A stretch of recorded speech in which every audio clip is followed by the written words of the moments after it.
Mhm. Uh, what's your reaction to this 2025 class, five class?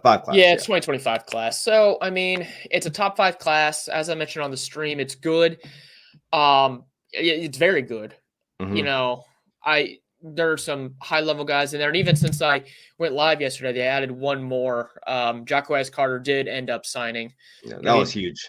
yeah, which he had announced that he was going to sign today, but Hmm. whenever kids don't do it on early signing day, people get a little squeamish about it. So, having him come Right. in was good, but the class in general, it's got a lot of guys who I think can contribute in some shape or form.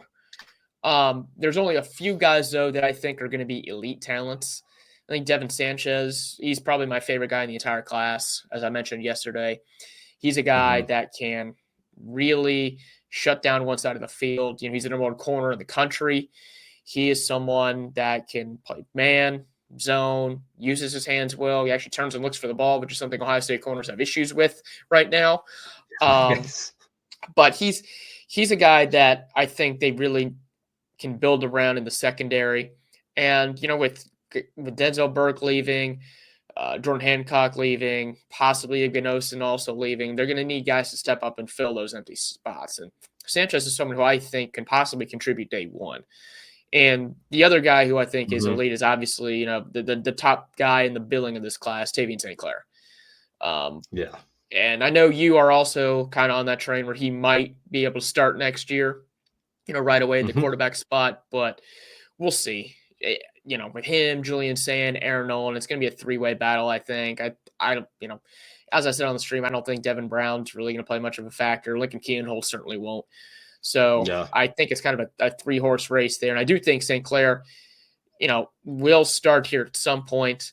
But it will be interesting to see how that all shakes out, especially if Day ends up by the wayside. What are your thoughts on the class? I'm happy with it. I think it's a really good class. I think there's a lot of position groups that depth wise we needed, like running back. Surprisingly, we aren't that deep at running back going into next year. So Yeah. bringing in Bo Yep. Jackson, bringing in Turbo, that bringing him Rogers wasn't a surprise because we all kind of saw it coming for the last month now. But just to have it, have him signed, have it secured, and knowing that he's going to be in Scarlet and Gray is really good to see. Um, Yep. I Yeah. I mean, he really was. love this running back class. Yeah, and you're right. The running back class was something they were going to need to make sure that they. This class of running backs, they really needed to build depth at Mm, that position because you're right. There's not a whole lot of guys behind Quinshawn Judkins coming into next year. I mean, James Peoples got a few snaps, he got a yep. few carries, which is good. He's someone who I thought looked good in the limited amount of reps he got, Hmm. in games this year. But behind him, you got Sam Williams Dixon. You don't really have a whole lot other than that. So, Yep. you wanted to make sure that you built up that depth, and they did that. They certainly did that. Now, there's some other parts of the recruiting class that I was hoping they would build a little bit more depth with. Um, you know, Corner is one of those. I just raved about Sanchez, but also at the same time, you lose Naima Ford, Hmm. number 2 recruit in the country, which would have been nice to land, another 5-star guy. And the only other guy they got was a 3-star kid. So, corner would have been nice to build depth at. He's a big Offensive kid. What, he's line, like 6'3", 6'4". who? A Ford or Sanchez? No. Shoot, I don't want to mess up his name here. Um, what was his name? Yeah, Jordan Woods. Jordan Woods. Yeah, I yeah. of Woods, Georgia. yeah, he's Yeah. he's a big dude. He's a big dude. Hmm. But But yeah, it could have again, been better. yeah, yeah. And it's top 5. The class started out for a lot of the year as number 1 in the country. So, Hmm. they kind of fell off a little bit with their recruiting at the end of you know, at the end of this class. So it, you know, they a top 5 class is nothing to scoff at. You should always be happy Yeah. with it. But I would have liked to seen a little bit of a better finish. And obviously, they ended up not flipping David Sanders Jr., that offensive lineman, number Hmm. 1, tackle in the country. That would have been nice to see, but Yeah. he just Looks like wanted that came another down day to a to kind bidding of war, seems like. yeah, and he wanted another day to kind of bask in the Mhm. glory of Tennessee. So it is what it is. So one of my favorite commits in this class, not the highest rate recruit, but I think he has um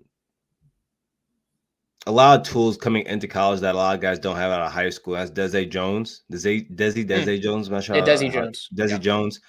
Um, and I hope he's recovering well right now after his injury this season. yeah, But that kid, man, I remember when he first signed, or not signed, but he first committed, and I went through yeah, his tape or his highlight film, and man, I mean, his cuts are immaculate, great route running, create separation, really good speed at the position. I think that he's one of those guys that his upside is very high. And though he's down in the rankings, I think somewhere between the 40s and 50s at wide receiver in the composite, he has I think he has all the tools um to be as good as let's say like a Quincy Porter. You yeah. know, high really guy, but I think Desi Jones has that ability in him. Yeah, and you're going to get a solid recruiting class with Brian Hmm. Hartline as receivers coach. Yeah. He's the one guy on staff I trust implicitly with whoever he evaluates and whoever he brings in. So even a guy like Desi Jones, who doesn't necessarily have the highest star ranking, there's definite hope that he can coach him up and bring him to be an elite receiver at some point.